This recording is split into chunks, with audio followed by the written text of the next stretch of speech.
Hi, I'm Philip Anthony Albertelli, and welcome to The Week in Doubt, episode 34. I have a very sensitive USB mic, so you may at times be able to pick up some of the noise of the New England rain we're experiencing right now. But who knows, maybe it'll add some ambiance. But what I want to talk about today is the story of a Harvard neurosurgeon by the name of Eben Alexander. Dr. Alexander claims to have had a near death experience, and perhaps claims is the wrong word because I have no reason to doubt his sincerity. His story isn't that new.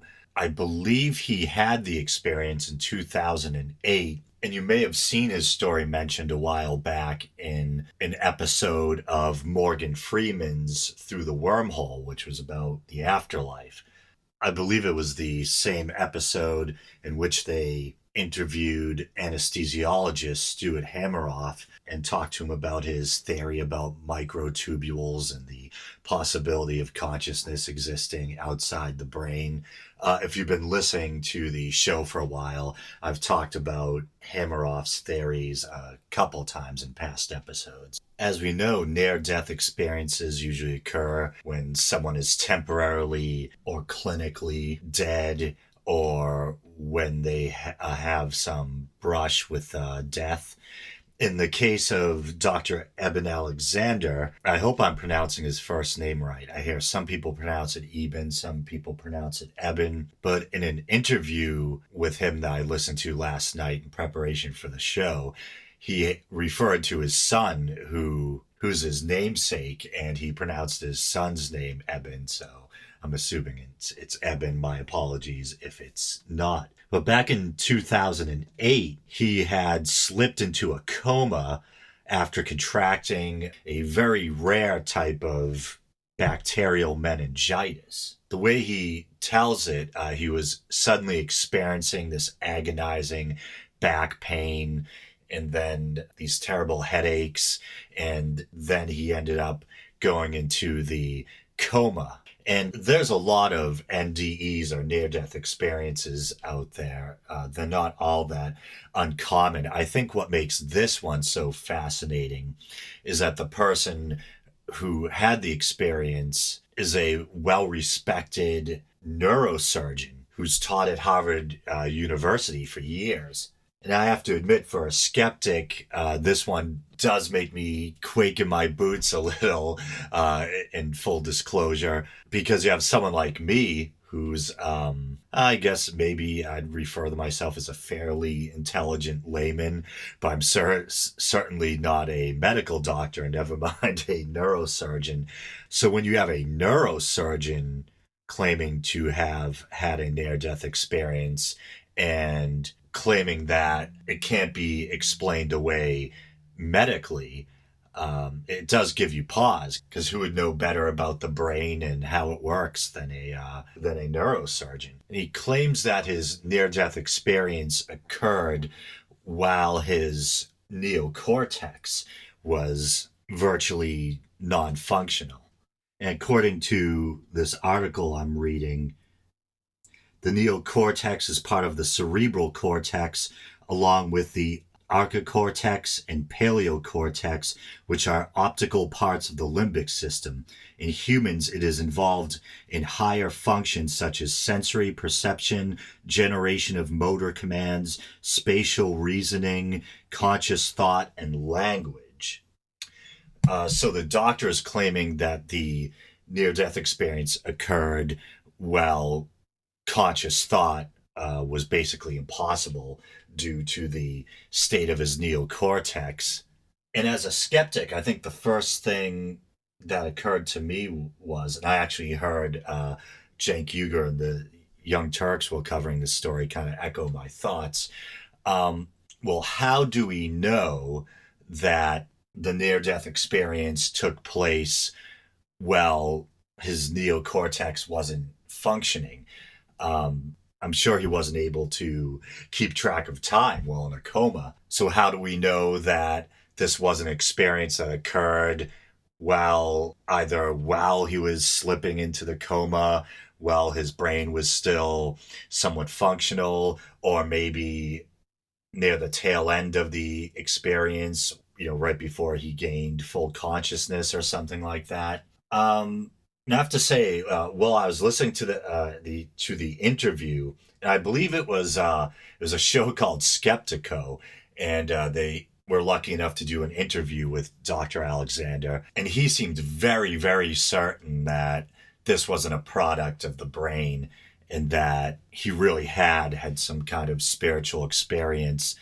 And he claims that before the experience, he believed, as most Western doctors do, and as many secular thinkers do, that the brain is responsible for consciousness, and once the brain goes, so goes. So goes the individual self, consciousness, the soul, psyche, whatever you want to call it, the individual being and awareness. Um, which is pretty much my thinking. And you've probably heard me espouse that on the show a time or two if you're a regular listener. But this experience has made him come to a conclusion that the brain and the mind, or spirit, are two separate things. And he seems to kind of chide people who hold the idea now that the brain itself is responsible for consciousness, or he kind of seems to think of it as this crude kind of reductionism to say that consciousness is generated by this fleshy machine with all these different parts.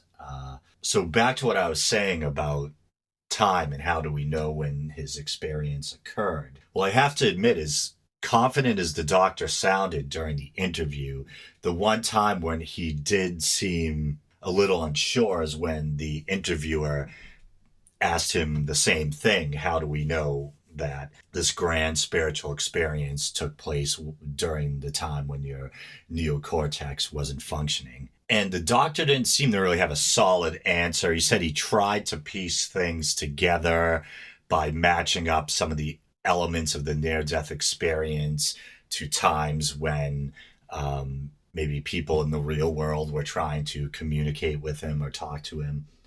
So even he doesn't seem to be entirely certain as when the NDE took place. And to me, that's pretty darn important because that's kind of a linchpin thing. Um, if the experience happened before he had lost higher brain functioning, or if it had happened as he was regaining higher brain functioning, um, then I think that gives him a lot less solid ground to stand on when he asserts that his NDE was a genuine spiritual experience, in that not just some kind of hallucinatory experience generated by an injured brain. And he describes his NDE as kind of being composed of different phases. The first phase, he says, he wasn't even really aware of being a human being or the concept of being human. It was this really kind of primitive, murky state, and he refers to it as a worm's eye view, where everything was kind of brown and ugly and murky. And then he became more aware, and everything kind of opened up into this beautiful, hyper vivid experience. He had been accompanied by a guardian angel, and he was something like the speck on a butterfly wing, or something like that. No, I don't mean to laugh. The whole thing. I'm not laughing derisively. It's so surreal. And he did say one thing where I had one of those aha moments, like, oh, it looked like he left himself open a little, where he claims, as I stated, that he now believes that the mind and the brain are two different things, or that the spirit and the brain are two different things, and that mind, or the self or spirit, is able to exist without the brain, outside the brain. And yet, his reasoning for why the first part of his NDE was kind of crude and murky, and why he wasn't even aware of being human, really. He says that's probably because that's the best his brain could do at that moment, while it was kind of sick and quote unquote soaking in pus. Hopefully, you're not eating cereal right now. Uh, but those were his words, soaking in pus. So there he seems to be kind of contradicting himself. On the one hand, he's saying that the mind doesn't need the brain, and yet he's saying his consciousness or awareness was limited due to the infirm state of his brain. So that does seem to be a contradiction, and that's something that does give me pause. His story is actually the cover story of the newest issue of Newsweek. And the Daily Beast is a news site that's associated with Newsweek. And they have an article containing part of his account of his near-death experience. And maybe I'll read some of that just so instead of you relying on me kind of spewing generalities about his experience, you can hear some of it in his own words. Toward the beginning of my adventure, I was in a place of clouds, big puffy pink white ones that showed up sharply against the deep black sky. Higher than the clouds, immeasurably higher, flocks of transparent shimmering beings arced across the sky, leaving long streamer-like lines behind them. Birds, angels, these words registered later when I was writing down my recollections, but neither of these words do justice to the beings themselves, which were quite simply different from anything I have known on this planet. They were more advanced, higher forms.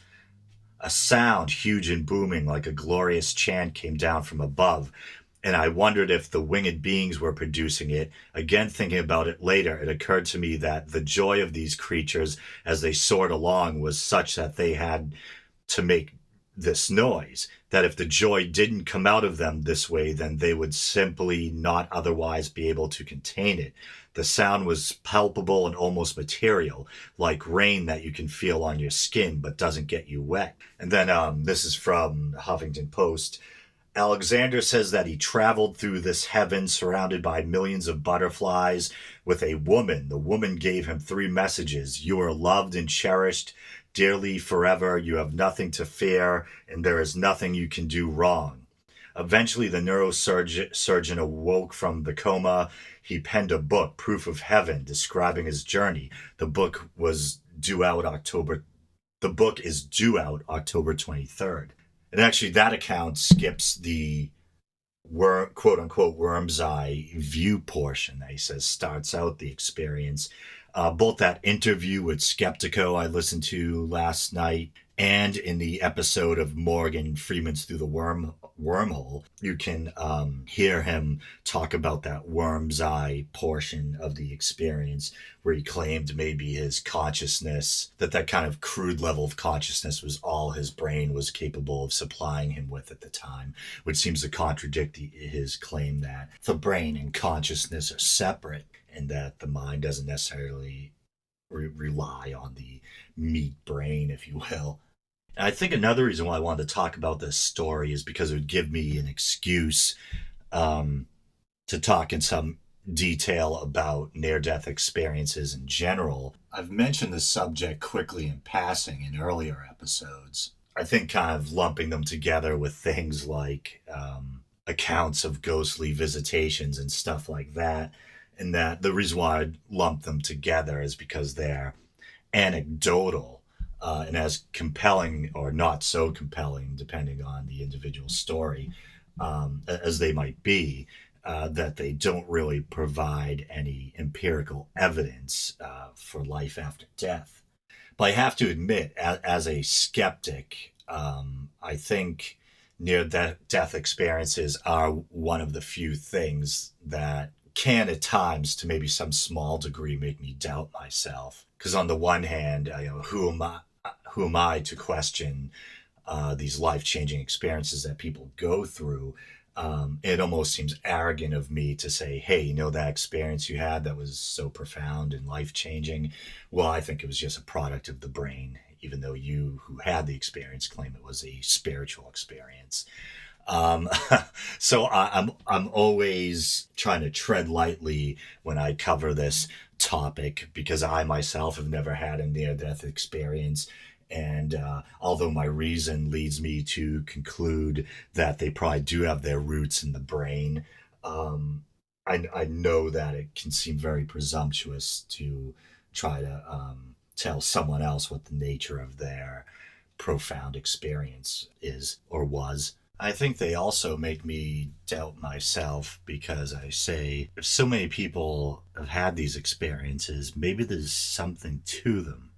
And as I said just a moment ago, who am I to say that the experiences aren't valid or they're not true?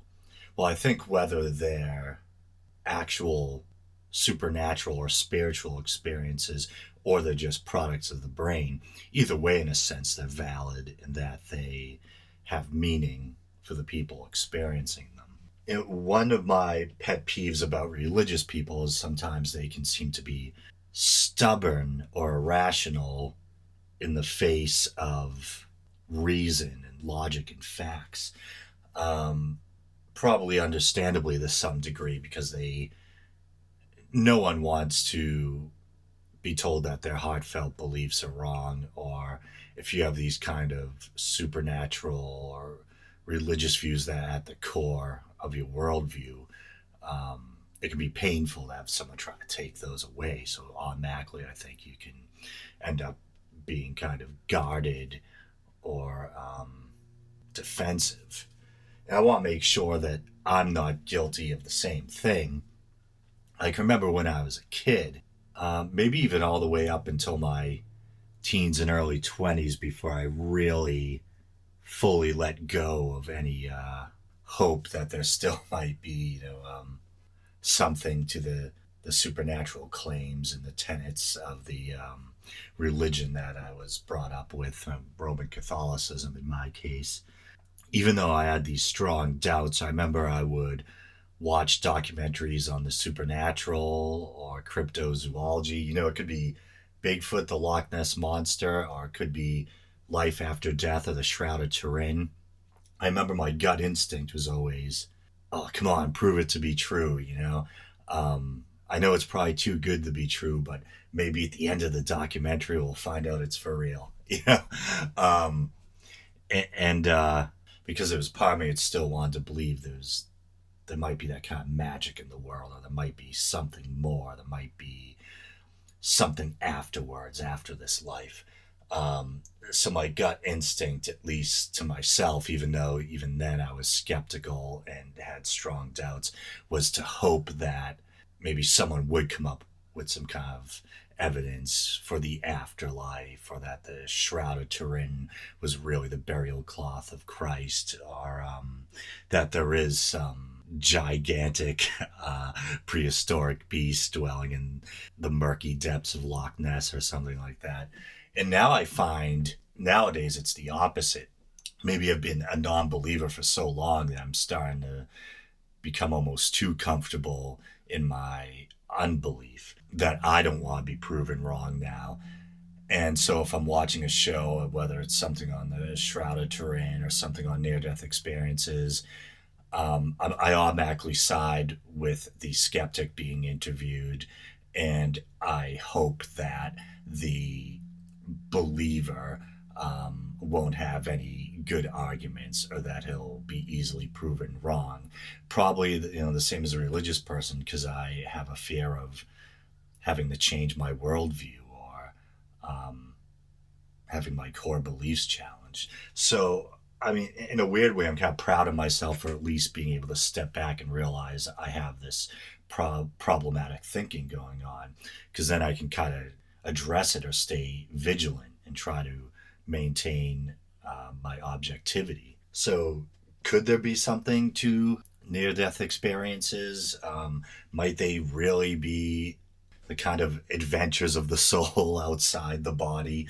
Or are they just products of a kind of damaged, infirmed, or hallucinating brain?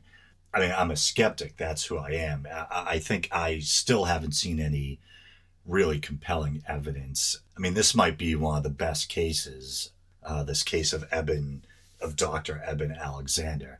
So how often do you hear about a neurosurgeon having a near death experience and not only having one, but actually promoting the belief that they're valid in their spiritual experiences and that they can't be explained away by modern medicine or neuroscience. But still, as I think I laid out pretty well earlier, it seems like the doctor himself can't even really verify when exactly the NDE took place during his coma. He can't say for sure it happened when his brain was supposed to be relatively inactive or when his neocortex wasn't functioning. So it could have been, well, he still had some higher brain function capabilities, maybe before the neocortex fully stopped functioning, or maybe it happened during, well, while he was coming out of it. And in fairness to the doctor, even he said he examined those possibilities. He tried to apply medical and scientific models to his experience, but claimed that none of them fit. But listening to him, I wasn't really convinced that there wasn't some medical explanation. As a lot of other people pointed out, I guess no matter how intelligent you are, no matter how erudite, no matter how much of a skilled physician you might be or how knowledgeable you might be in the realm of medicine, if you have a life changing experience, um, often near death experiences are said to permanently transform uh, those who undergo them. Imagine it becomes kind of a point of reference for you, or like I said, whether or not it's a supernatural experience or it's a product of the brain, you still had that experience, and it must still seem very real and very valid. And they are valid in the sense that they have meaning for those who experience them. So it could be, in a sense, maybe the doctor's not objective enough. Yes, he's a doctor. Yes, he's a neurosurgeon, but he's also what they call a near death experiencer. He had this powerful, emotional, for lack of a better word, quote unquote, spiritual experience. So, in a sense, how can that not make you biased? It's interesting in a way. His experience didn't sound like the classic or stereotypical NDE experience, where often you'll hear about the tunnel of light and all these kind of hallmark experiences.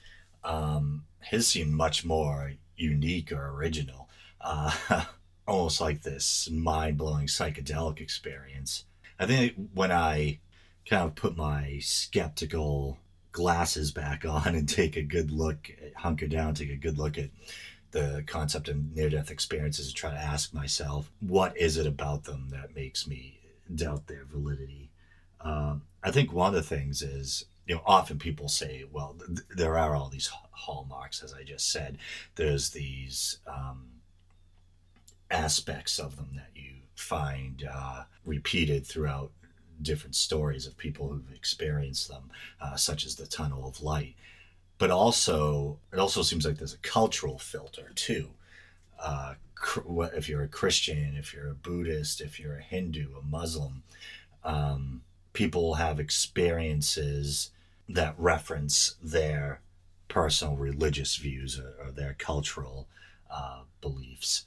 So that right there makes you wonder a bit if they were these empirical experiences, if they were accessing this experiential realm that all of us will access when we die.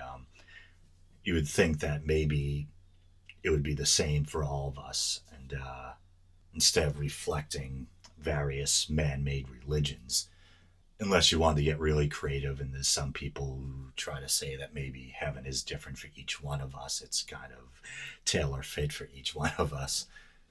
And speaking of psychedelic, there is theories about how certain chemicals might be released in the brain before death that could cause these profound experiences. I'm actually reading, wouldn't you know it, once again, Wikipedia article on near-death experiences. There's a portion on biological analysis and theories. And it's talking about a study that was done or presented in 1987 by Chilean scientists, or they performed the first formal neurobiological model for an NDE, and they presented it in 1987. But somehow in the 90s, someone by the name of Rick Strassman did research involving dimethyltryptamine, which you may have heard of, abbreviated as DMT. And DMT is a super potent drug. I have never done it, but supposedly it's like taking a long, potent psychedelic trip and kind of condensing it down into this super potent half-hour experience where you can have all sorts of elaborate hallucinations. And here it says Strassman advanced a theory that a massive release of DMT from the pineal gland prior to death or near death was the cause of the near death experience phenomenon. Only two of his test subjects reported NDE like oral or visual hallucinations, although many reported feeling as though they had entered a similar state to the classical NDE. His explanation for this was the possible lack of panic involved in the clinical setting and possible dosage differences between those administered and those encountered in actual NDE cases. All subjects in the study were also very experienced users of DMT and or other psychedelic entheogenic agents. Some speculators considered that if the subjects without prior knowledge of the effects of DMT had been used during the experiment, more volunteers would have reported NDE.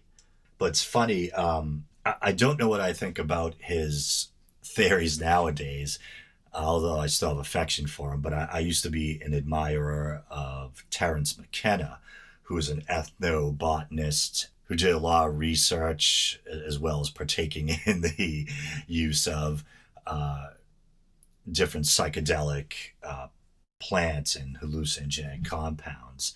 And he used to talk about his DMT experiences, and he had experiences of going into other dimensions, communicating with these things he called was it self-replicating machine elves or something something like that. But so he was talking to these interdimensional beings. He was seeing and hearing all sorts of stuff. So I could see how why people might think that near-death experiences have something to do with the release of chemicals in the brain. And another drug I think people talk about or draw comparisons with is ketamine, which is also which is known to induce kind of dissociative experiences, feelings that one is separated from their own body, which might be similar to where sometimes in NDEs you hear about people being able to view their own body or they feel themselves leaving their own body. So I think the idea that a chemical release in the brain might have something to do with near-death experiences actually makes a lot of sense. And well, there's another theory on here that I've heard of before that actually I have to admit doesn't make that much sense to me. And I have to say, if we're going to try to get at the truth, it's not enough just to be stuck in our own worldview and be stubborn and biased. We have to try to be critical of both sides, try to get at the truth. And if a theory that supports our belief sounds like garbage, we should still criticize it. And that garbage might be too harsh, but it seems like a bit of a stretch. And I'll quote the article. In a new theory devised by Richard Kinseher, I don't know if that's a proper pronunciation, Kinsheher, in 2006, the knowledge of the sensory autonomic system is applied in the NDE phenomenon. His theory states that the experience of looming death is an extremely strange paradox to a living organism. As a result whereof, during the NDE, the individual becomes capable of seeing the brain performing a scan of the whole episodic memory, even prenatal experiences, in order to find a stored experience comparable to the information of death. All these scanned and retrieved data are permanently evaluated by the mind searching for a coping mechanism of the potentially fatal situation. Because people who experience NDEs report the experience of memories long considered lost, this theory necessarily depends upon a theory of memory in which all memories are indefinitely retained.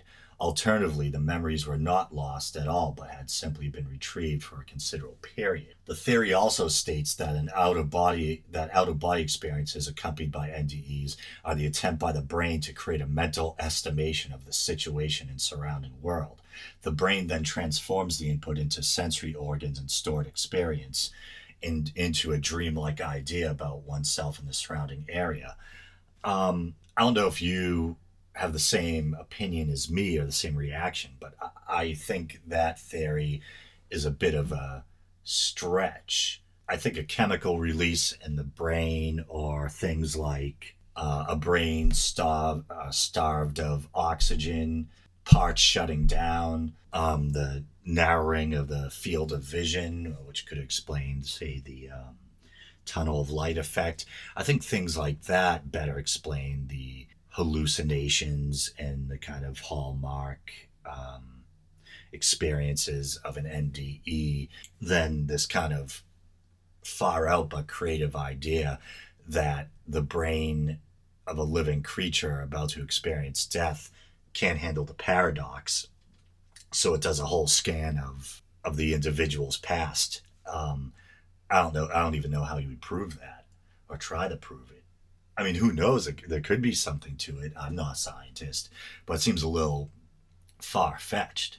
And if an NDE was the result of a brain traumatized by the paradox of being a living being that had to face its own mortality, you think maybe they might happen more when a person was awake or conscious or thinking about their own mortality than when a person's higher brain functions might not be fully operating and they're in some kind of dying state.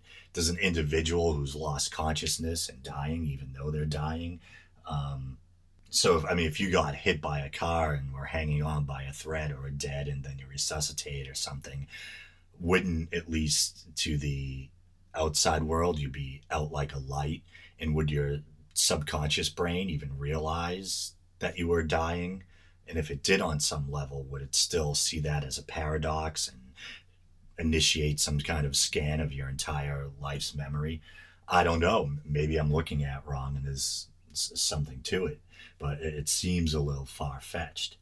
But supposedly now with the ability to resuscitate people after cardiac arrest and the advancement of medical technology, NDEs are becoming more common because we're able to bring people back from the brink of death or even back from clinical death more frequently. But they're nothing new. I think one of the earliest, if not the earliest, records of a near-death experience can be found in, I believe it's Plato's Republic, and it's known as the myth of Er, and it talks about a soldier, a warrior who had this kind of classic near-death experience. So I think near-death experiences, they shouldn't just be written off. Obviously, you can tell by listening to me, I'm skeptical, as I think people should be. But they're still a mystery, and I think they merit scientific investigation. And I think we don't have anything to lose. We can only gain by investigating them. If they are just products of the brain, we could probably learn a lot about the brain and consciousness by investigating them. And if they turn out to be legitimate spiritual experiences of the mind or soul, and proof that the mind or soul can exist outside the body, it'd probably be the greatest find in human history. So I think we should keep on investigating them, and there's nothing really to lose. But I think it'll be interesting to see what Dr. Eben Alexander does next, being a neurosurgeon himself and having had one of these experiences.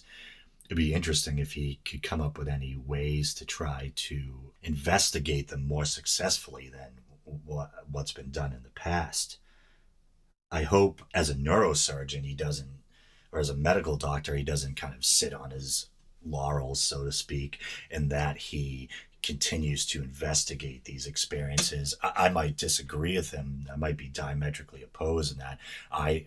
Being a skeptic, I tend to think that they're probably rooted in the brain, whereas he thinks it's evidence that consciousness or the mind is separate from the brain and can exist um, outside of the body. But either way, it's fascinating stuff, and I'd love to see what more we could learn from studying them.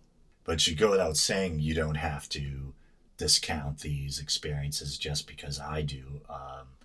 As always, I promote thinking for yourself, and this is a podcast not just for atheists and agnostics, but as the tagline says, for everyone. And if it logically makes sense to you to believe in them, and maybe even you get a sense of comfort out of these stories, then by all means, you think that these accounts are what they seem on face value, they're spiritual, heavenly experiences, then don't let me deter you from that thinking. Not necessarily that I could if I wanted to.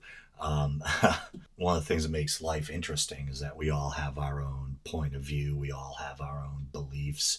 But I think whether you're a believer or non believer, one thing we could probably both agree on is that it's a fascinating subject. But I'll let you dwell on the strange case of Eben Alexander and see what, you know, and you can decide what you think for yourself. And I guess his book comes out the end of October. So if anyone is really interested and wants to see what he has to say directly, maybe you could buy his book. And there I am once again, plugging other people's stuff. As always, this has been The Week in Doubt. You can like the show on Facebook. Just go to Facebook and look for The Week in Doubt. You can listen to the show or subscribe through Podbean, listen or subscribe through iTunes, and any support is much appreciated. Thank you.